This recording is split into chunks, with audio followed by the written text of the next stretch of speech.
اشعار مولانا جلال‌الدین بلخی بیشتر تجسمگر اتحاد و یکدلی، عشق و محبت صمیمی و آیین انسانگرایی را فراگیر بوده سالهاست در قلب ملت و خلقیت‌های گوناگون جای دارد. همین جوهر بشردوستانه این عارف بزرگ است که روز مولانا جلال‌الدین بلخی همساله در سرتاسر کشور و بیرون از آن خاطرمان و تاثیرگذار تجلیل می‌گردد. با مقصد پاس داشتن و گرامی داشت اندیشه و آثار گرانبهای این شخصیت بی‌نظیر، چون در دیگر شهر و ناحیه‌ها در ناحیه جلال‌الدین بلخی نیز چاره‌بینی با شکوه و فرهنگی برگزار شد. سرآغاز نمایندگان مقامات اجرایی حاکمیت دولتی ولایت و ناحیه جلال‌الدین بلخی، اینچنین اهل ادیبان و ضیائیان از مجموعه فرهنگی جلال‌الدین بلخی دیدن نمودند. ضمن بازدید از مجسمه، روزنه رمزی و خانه‌موزه رمزی این عارف بزرگ تأثیرات برداشته، بار دیگر از آن شکرگزار گردیدند که چنین شخصیت‌های بزرگ ملت بعد گذشت سال‌های زیاد با دستور و مصلحت‌های پیشوای معظم ملت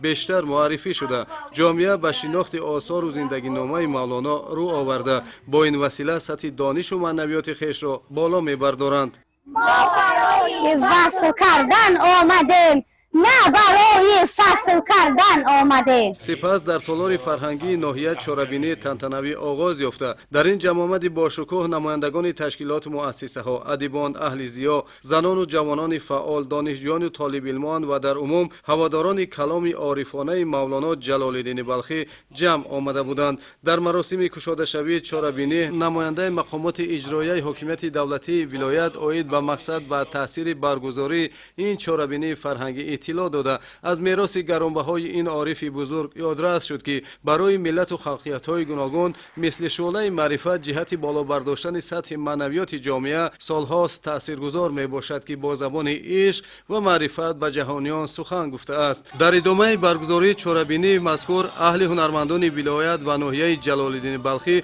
با پیشنهاد برنامه جالب فرهنگیشان که افادهگر آثار و روزگار مولانا جلال‌الدین بلخی بود، طبع اشتراکچیان را بالیده ساختند.